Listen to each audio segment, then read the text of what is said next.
to come back to the story, where I was in this place of finally feeling safe in my body for the first time. And that's a profound experience. And I wanted to take this feeling and I wanted to share it with the world. So I kind of made that my mission for a while. And I realized that this experience of somatic experiencing was rooted in the work of trauma work. And trauma is a life event that happens to us that rewires the brain and the nervous system in a particular way.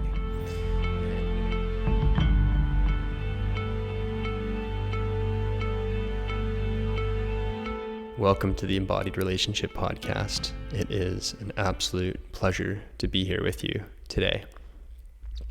This is episode number 1, and I thought the best possible place to start is with communication, because it's going to dictate every other topic that I talk about on this podcast. And it's my goal to cover over 100 different topics in the first half of a year of this podcast. And so we're going to be diving into everything from things like communication to trust, intimacy, conflict resolution, respect, vulnerability, boundaries, relationship goals, living your relationship with satisfaction and self-awareness, all these different areas. But none of it even really matters unless we have a firm understanding of communication.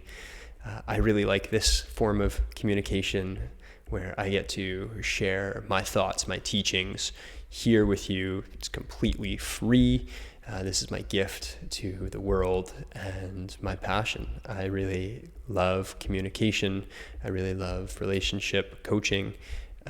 I spent many years. I'll start this podcast off with one of my favorite ways of communication, which is storytelling.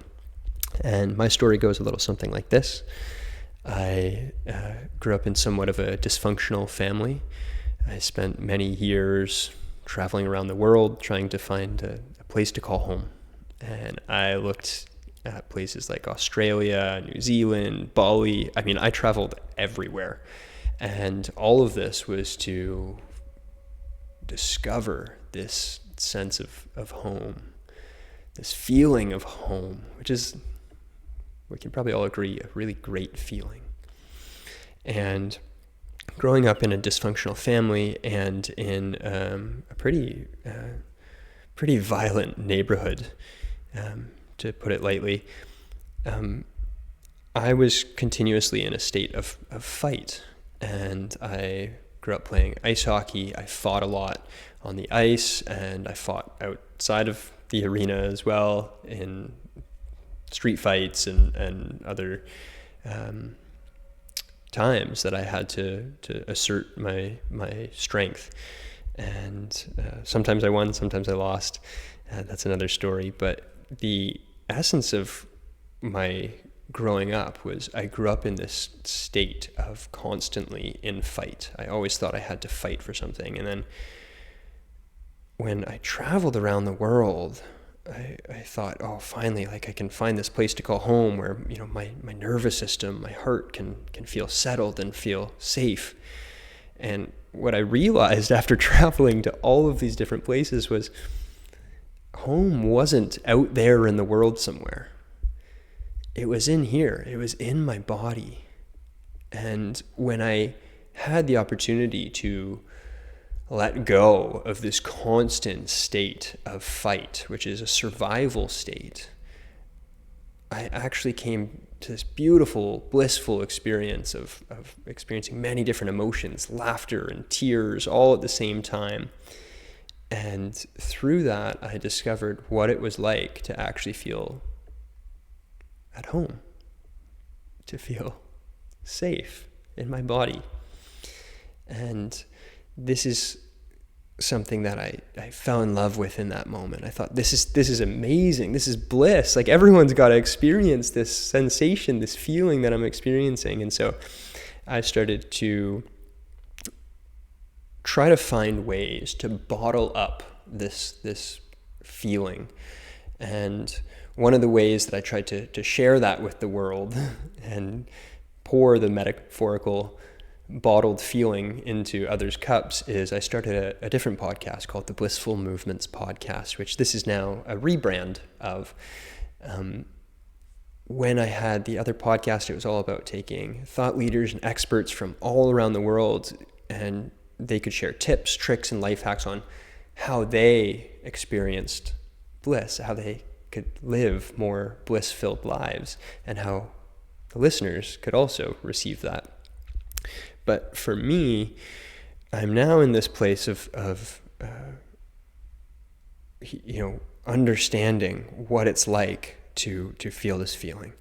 And when I experienced that feeling the first time, I was in a yoga studio. I was in a yoga class, and I was in between yoga classes actually.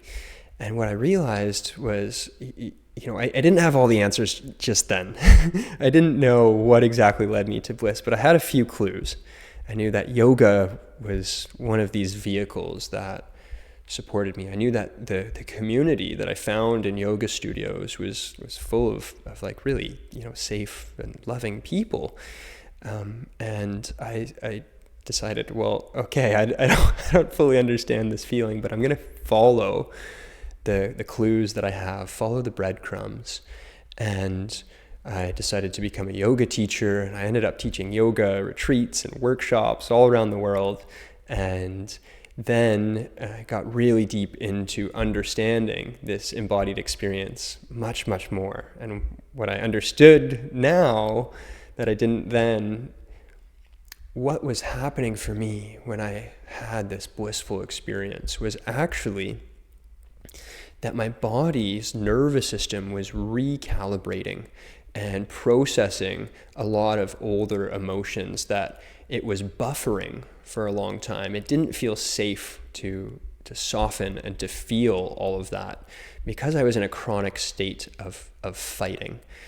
But once I did feel, there's a common saying in the kind of healing world, which is you've got to feel it to heal it. And what I've come to understand is actually you need the right container to be able to feel it, to feel safe to feel.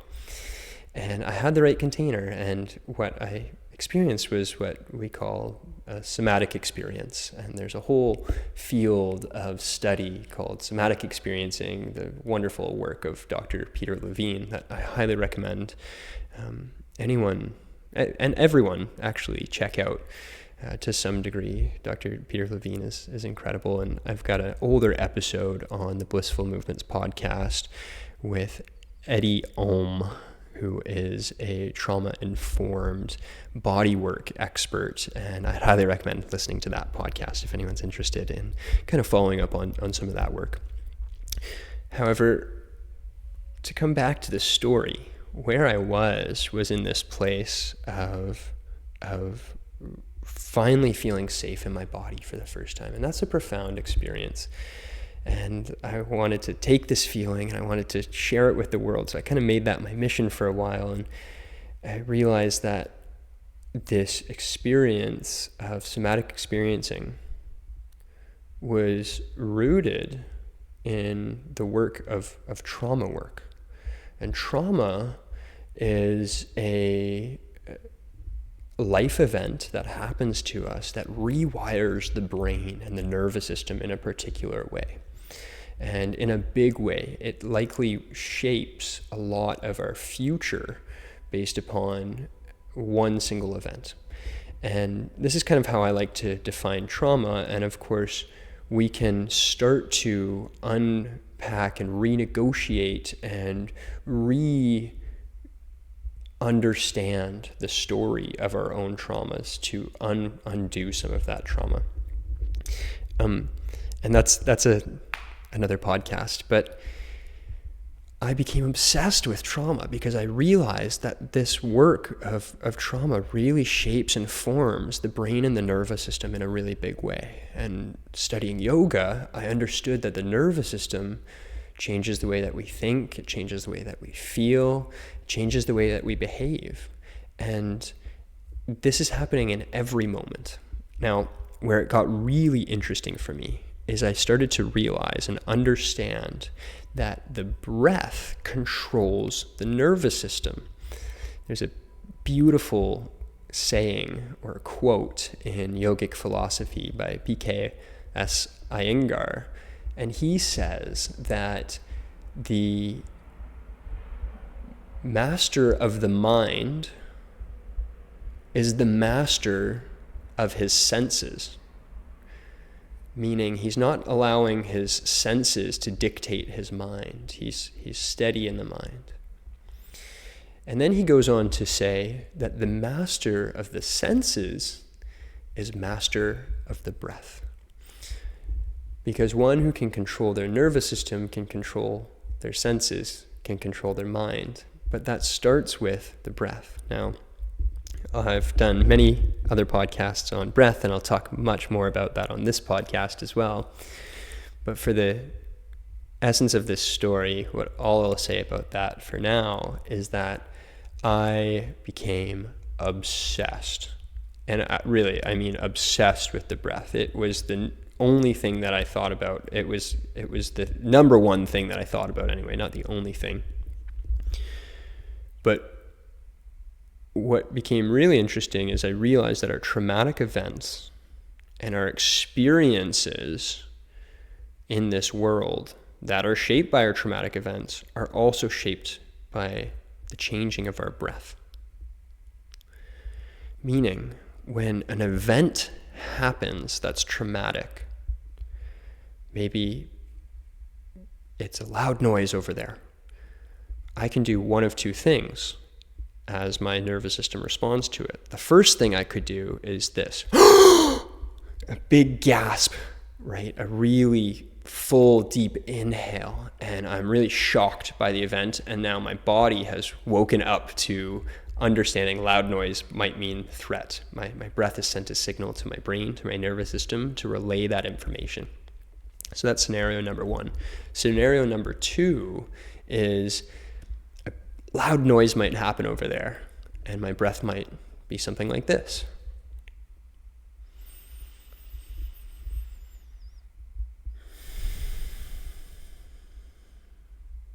So scenario number two is a long, slow, controlled inhale and exhale through the nose, a much calmer reaction. So I know that the loud noise or event has happened, the stimulus has happened, but my response to that event was sending signals to my brain, to my nervous system to relay information that I am safe. And when I started to understand this, I was like, okay, this is the secret sauce. This is what took me from feeling in fight mode to bliss mode. And I wanted to know everything about that. So I studied breath. I found a really amazing teacher who taught me lots about breath. And then I found another teacher who taught me more about breath. And I studied the neuroscience of breath. And I studied yogic philosophy because yogis, let's just face it, are much, much wiser than most scientists in many different ways, in just the pure awareness. Like, they figured out all the things that the neuroscientists are now finding out with all the modern technology that we have, but they did it just through pure awareness.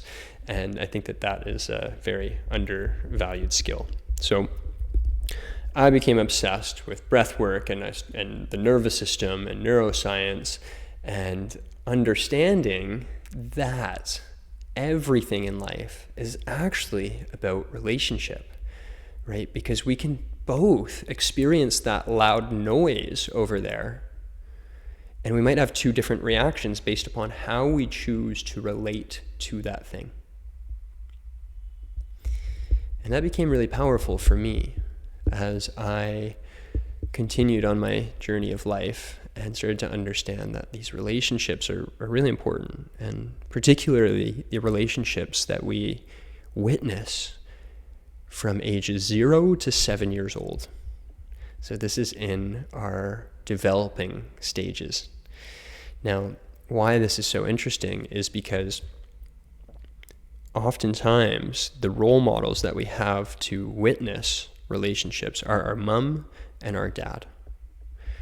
And I, being the, cranial sacral therapist, nervous system specialist, yoga teacher that I had all of this knowledge and all of these gifts. And so I did what any good therapist does, is I went back to my parents' place and I spent 11 months with them, attempting to support them and to repattern some of the relationships that were happening in that house.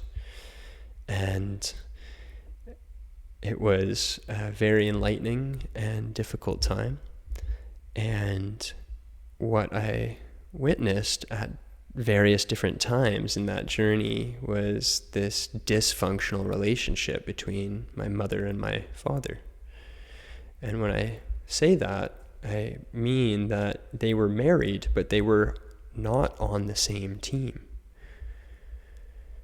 So they were playing on separate teams, and this happened not just in, family game night on different teams. This happened in almost everything that they did. In conversations, in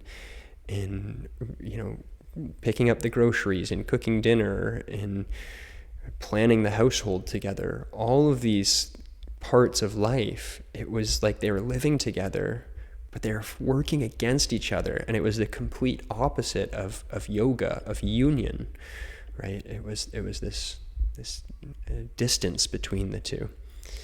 And things started to click for me in that moment. And what was really beautiful is my family was so willing and wanting to work on the parts of themselves that could experience more union. And I'm really proud of my family, and I'm really proud to share that my family and I have been doing family therapy for probably at least 2 years now, close to 2 years now. Yeah, close to 2 years. Anyway, a long time, and it's been off and on. That's 2 years over the course of maybe 4 or 5 years. But we've really been in this work of repatterning our family's dynamics and repatterning how we work together as a team. Because I had this one moment after about 11 months of doing family therapy together where my mom and my dad, they were talking about just doing something, some yard work or something mundane like that. And the other one said, yeah, I'd love to help you with that.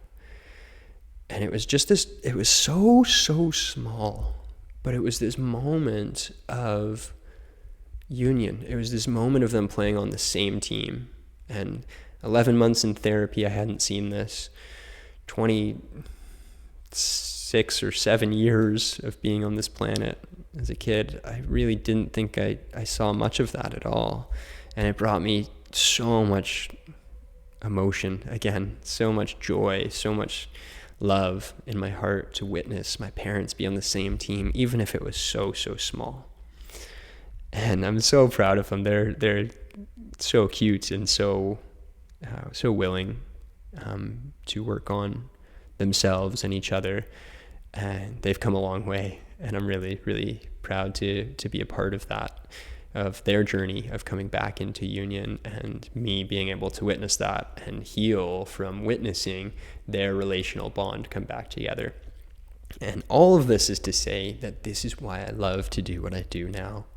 And what I do now is I take couples, marriages that experience conflict, that are working on separate teams, that can't quite figure something out, and I get them to talk to each other, and I get them to experience intimacy and to remember what matters for their deepest heart's desire.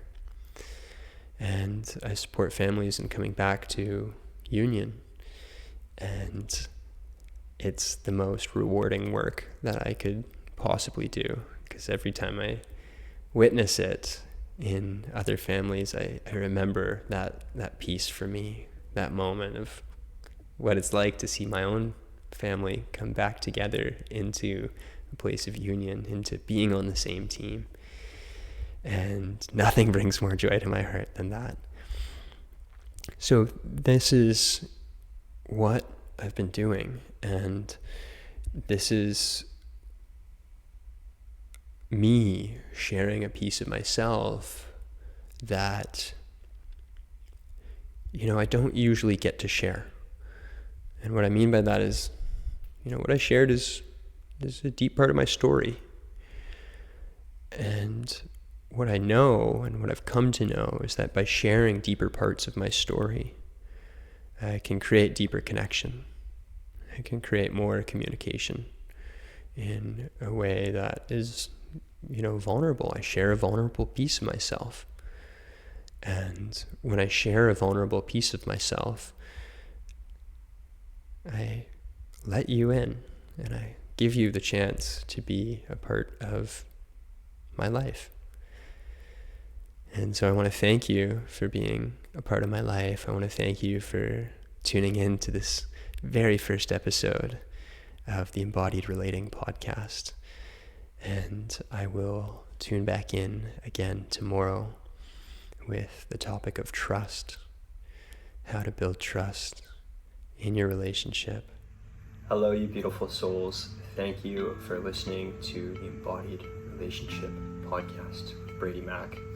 I want to introduce to you a program for those of you who are in relationship, who are potentially married or just in a longer term relationship and might be feeling stuck or uncertain or simply craving more intimacy in your long-term relationship. The program that I would love to introduce to you is my signature program, which is the Embodied Relationship Council.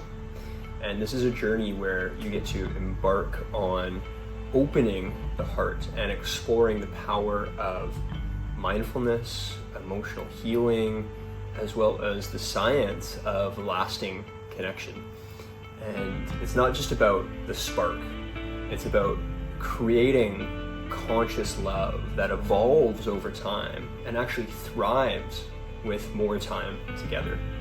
And so this is a space for a conversation for you and your partner to come together and to experience what it's like to grow together in love and understand the warm, loving embrace of each other's souls. Through the joys, through the challenges, we learn how to overcome all of this through conscious love. So if you're craving a love that really feels like home, a connection that nourishes your heart, I implore you to check out Embodied Relationship Council. And let's deep dive into your soul's growth, your soul's liberation, and the magic of conscious love together. If you're interested in joining the Embodied Relationship Council, click the link in the show notes, and I look forward to seeing your application come in. Peace and love, everybody.